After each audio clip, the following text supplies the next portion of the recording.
ቅዱስ ዮሐንስ ማን ነው? ሰኔ 30ስ ለምን ይከበራል? ትውልዱ ከአሮን ወገን በነገድ ሌዋዊ ለነበረው ለካህኑ ዘካርያስና ከዳዊት ወገን ለነበረችው ለቅድስት ኤልሳቤጥ በስተርጅናቸው የተሰጠ የደስታ ፍሬ ነው። እናቱ ኤልሳቤጥ መካን ነበረች። የእግዚአብሔር መልአክ ወደ ቅዱስ ዘካርያስ በቤተ መቅደስ ተገልጦ የምሥራቹን ነገረው። ጽንሰቱም ተፈጥሮአዊውን ሥርዓት አልፎ በማኅፀን መካን ለተከናወነ በመሆኑ ድንቅ ነው። ቅዱስ ዮሐንስ በነቢያት መደምደሚያና የሐዲስ ኪዳን መጀመሪያ ነው። በምድረ በዳ የእግዚአብሔርን መንገድ ጥረጉ፣ በበረሃ ለአምላካችን ጎዳና አቅኑ እያለ የሚጮህ ሰው ድምፅ በማለት ኢሳይያስ ምዕራፍ 40 ቁጥር 3 ተናገረ። ሚልክያስ 3:1 እነሆ መንገዱን በፊቴ እንዲያስተካክል መልእክተኛዬን እልካለሁ በማለት መልእክተኛ ብሎታል። እንዲሁም በኤልያስ መንፈስና ኃይል እንደሚመጣ ተነግሯል። ከሴቶች ከተወለዱት መካከል እሱን የሚበልጥ የለም ተብሏል። ይህም በማኅፀን ሳለ መንፈስ ቅዱስ የሞላበት በመሆኑ ነው። ገና ሳይወለድ በማኅፀን ሳለ መንፈስ ቅዱስ ሞልቶበታል። እመቤታችን ቅድስት ድንግል ማርያም ኤልሳቤጥን በተሳለመቻት ወይም ሰላም ባለቻት ጊዜ በማኅፀን ሆኖ ለፈጣሪው ሰግዷል። የሉቃስ ወንጌል ምዕራፍ 1 ቁጥር 15 እስከ 41። ነቢይና ሐዋርያ ሰማዕትም በመሆኑ ነው። ነቢይ በመሆኑ የክርስቶስን መምጣት ተንብዮአል። ሐዋርያ በመሆኑ እነሆ የእግዚአብሔር በግ ብሎ ክርስቶስን ለዓለም ሰብኳል። ሰማዕት በመሆኑ ስለ ሕገ እግዚአብሔርና ስለ እውነት በሄሮድስ እጅ አንገቱን ተቆርጧል። ሌላው የፈጣሪውን ራስ ለመንካት የበቃ እጅ ስላለው ነው። ሌሎቹ ነቢያት ክርስቶስን በሩቅ በምሳሌና በትንቢት አዩት። ዮሐንስ ግን በአካል አየው፣ በጣቱ አመለከተው፣ በዮርዳኖስ ወንዝ አጠመቀው።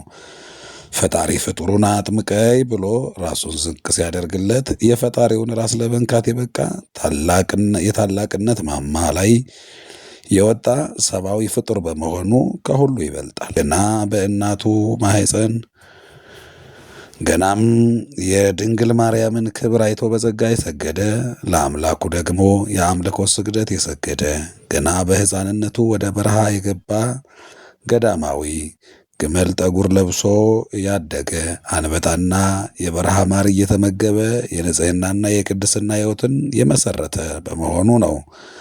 ከሴቶቹ ከተወለዱት የሚበልጠው የለም ሲባል እመቤታችን ቅድስት ድንግል ማርያምን አይጨምርም። ምክንያቱም እመቤታችን ከፍጡራን ሁሉ በላይ ናትና። እንዲሁም ክርስቶስ ማን ነው? ዮሐንስ ማን ነው ለሚለው ክርስቶስ እውነተኛ ሙሽራ ነው። ክርስቶስ እውነተኛ ሙሽራ ሲሆን ዮሐንስ ደግሞ ሚዜ ነው፣ የሙሽራው ወዳጅ ነው። ዋና ስራው የሚዜ ሙሽራውንና ሙሽራይቱን ማገናኘት ነው። ሰርጉን ማደራጀትና የሙሽራውን መምጣት ማብሰር ነው። ቅዱስ ዮሐንስም የሰውን ልጅ ነፍስ ሙሽራይቱን ከእውነተኛው አምላክ ከሙሽራው ጋር ለማገናኘት በንስሐ ጥምቀት መንገድ የጠረገ ሰርጉን ያደመቀ ታላቅ ሚዜ ነው። የመንገድ ተራቂ ድምፅ ነው። ክርስቶስ ቃል ሲሆን ዮሐንስ ደግሞ ቃሉ ከመሰማቱ በፊት የሚቀድም ድምፅ ነው። ድምፅ ካልቀደመ ቃል አይሰማምና ክርስቶስ ቃል፣ ዮሐንስ ድምፅ። ክርስቶስ ሙሽራ፣ ዮሐንስ ሚዜ። ክርስቶስ መንፈስ ቅዱስ የሚያጠምቅ አምላክ፣ ዮሐንስ በውሃ ለንስሐ የሚያጠምቅ ነው። ክርስቶስ የባሕሪ ጌታ ሊልቅ የሚገባው ነው። ዮሐንስ ፍጡርና አገልጋይ ሊያንስ የሚገባው ነው። በኢትዮጵያ ኦርቶዶክስ ተዋሕዶ ቤተ ክርስቲያን የቅዱስ ዮሐንስ መጥምቅ በዓል በዓመት ውስጥ በሰፊው ከሚከበርባቸው ቀናት ውስጥ አንዱ ሰኔ 30 ነው። ለዚህም የቅዱስ ዮሐንስ ልደት፣ የካህኑ ዘካርያስ አንደበት መፈታት። ቅዱስ ዮሐንስ የተወለደው ሰኔ 30 ነው። አባቱ ካህኑ ዘካርያስ መልአኩን ባለማመኑ ምክንያት ዲዳ ሆኖ ቆይቶ ነበር። ሕፃኑ በተወለደ በ8ኛው ቀን ስሙ ማን ይባል ሲባል ዘካርያስም በብራና ላይ ስሙ ዮሐንስ ነው ብሎ በጻፈ ጊዜ አንደበቱ ተፈቶ እግዚአብሔርን አመስግኗል። የሉቃስ ወንጌል ምዕራፍ 1 ቁጥር 57 እስከ 60። ይህ ታላቅ የምሥራችና ታምር የተገለጠበት ቀን በመሆኑ በታላቅ ድምቀት እነ ሸንኮራን በመሳሰሉ በሌሎቹም የቅዱስ ዮሐንስ የቃል ኪዳኑ ታቦት ባለበት በደማቅ ሁኔታ ይከበራል። ስንክሳራችንም እንደዚህ ነው የሚለው። ሰኔ 30 በዚህች ዕለት ነቢይና ሰማዕት ሐዋርያ የሆነ መጥምቁ ዮሐንስ ተወለደ።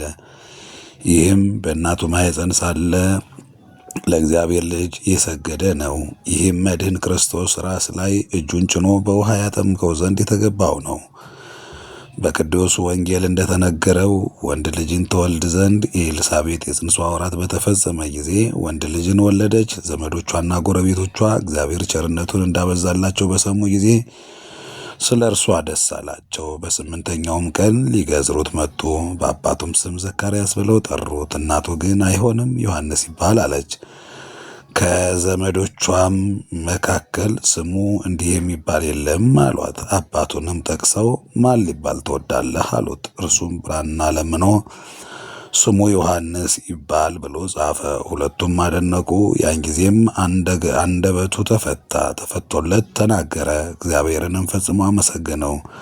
ስለ ልጁና ስለ መድኃኒታችን መምጣት ልጁ ዮሐንስም የልዑል ነቢይ እንደሚባልና በእግዚአብሔርም ፊት እንደሚሄድ ትንቢት ተናገረ።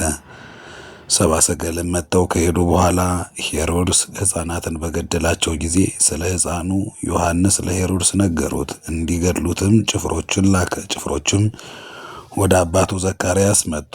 ሕፃኑንም ከእርሱ ፈለጉት። አባቱም አንስቶ በትከሻዎቹ ተሸክሞ ወደ ቤተ መቅደስ ከእርሱ ጋር እንዲሄዱና ሕፃኑን ከዚያ እንዲወስዱት ወታደሮችን ለመናቸው። ከዚህም በኋላ ሕፃኑን በመሠዊያው ጠርዝ ላይ አኖረው። ከዚህ ራሳቸው ተቀብላችሁ ውሰዱት አላቸው። ወዲያውኑ የእግዚአብሔር መልአክ ነጥቆ ወደ በረሃ ወሰደው። ጭፍሮቹም ባላገኙት ጊዜ አባቱ ዘካርያስን ገደሉት። ሕፃኑ ግን አድጎ ለእስራኤል እስከተገለጠበት ጊዜ ድረስ በበረሃ ውስጥ ኖረ። የእግዚአብሔርን መንገድ ጥረጉ፣ ጥርጊያውንም አቅኑ፣ አስተካክሉ እያለ በምድረ በዳ የሚጮህ የአዋጅ ነጋሪ ድምፅ እነሆ ብሎ ኢሳይያስ የተናገረለት ይህ ነው። ሚልክያስም ስለ እሱ እንዲህ አለ። በፊትህ ጎዳናዬን አስተካክሎ የሚጠርግ መልእክተኛዬን እልካለሁ። እርሱ መድኃኒታችንም ስለ እርሱ ሲናገር ሴቶች ከወለዷቸው መጥምቀ መለኮት ቅዱስ ዮሐንስን የሚበልጠው የለም ብሏል። ይህ የእግዚአብሔር ልጅ ባጠመቀውና የማትዳሰስ ራሱን በዳሰሰው ጊዜ የምወደው ልጄ ይህ ነው፣ እርሱን ስሙት የሚል ያው ቃል ሰምቷልና። ዳግመኛም ክብር ይግባውና መድኃኒታችን ኢየሱስ ክርስቶስ ራስ ላይ መንፈስ ቅዱስ ወርዶ ሲጠመቅ አየ። እኛም መድኃኒታችን እንዲምረንና ይቅር እንዲለን በቅዱስ ዮሐንስ አማላጅነት እያመን መታሰቢያውን እናደርግ። በረከቱ ከሁላችን ጋር ትሁን። የተወደዳችሁ ማኅበረ ምእመናን፣ መጥምቀ መለኮት ቅዱስ ዮሐንስ ታላቅ ሐዋርያ፣ ነቢይ፣ ካህን፣ ባህታዊ ነው። ገና ከልጅነቱ ጀምሮ ገና ከማኅፀን ጀምሮ እግዚአብሔርን ያከበረ ታላቅ ሐዋርያ ነው። ሞት እስኪ ያልገደበው ልደትንም ያልጠበቀ ከልደት በፊት መዘመር የጀመረ ከሞት በኋላም አገልግሎቱ የቀጠለ ታላቅ ሐዋርያ ነው መጥምቀ መለኮት ቅዱስ ዮሐንስ። እንግዲህ ልብ ብላችሁ አስቡ። በሉቃስ ወንጌል ምዕራፍ 1 ቁጥር 14 ላይ በመወለዱ ብዙዎች ደስ ይላቸዋል የተባለለት ሐዋርያ በሱ ልደት ሁላችን ዛሬም ደስ እየተሰኘን እንገኛለንና ሁላችንም ይህንን በረከት እየተሳተፍን በዓሉን እያከበርን በአካባቢያችን በሚገኙ በዓላቶች ሁላችንም አድባራት ሁላችንም በዓላቱ በሚከብርበት በሚታሰብበት በማህሌት በቅዳሴ በሚታሰብበት ቦታ ሁሉ ሄደን በዓሉን እንድናከብር መልእክታችን ነው። ላይክ በማድረግ ተከታታይ በጥራት ሌሎች ፕሮግራሞችን ልንሰራ ዝግጅት ላይ በመሆናችን ይህንን በማበረታታት ሁላችሁም ለሌሎቹ እንዲደርስ ሼር በማድረግ እንድታበረታቱ እናስባለን። የመጥምቀ መለኮት የቅዱስ ዮሐንስ በረከት ከሁላችን ጋር ይሁን። ስብሐት ለእግዚአብሔር።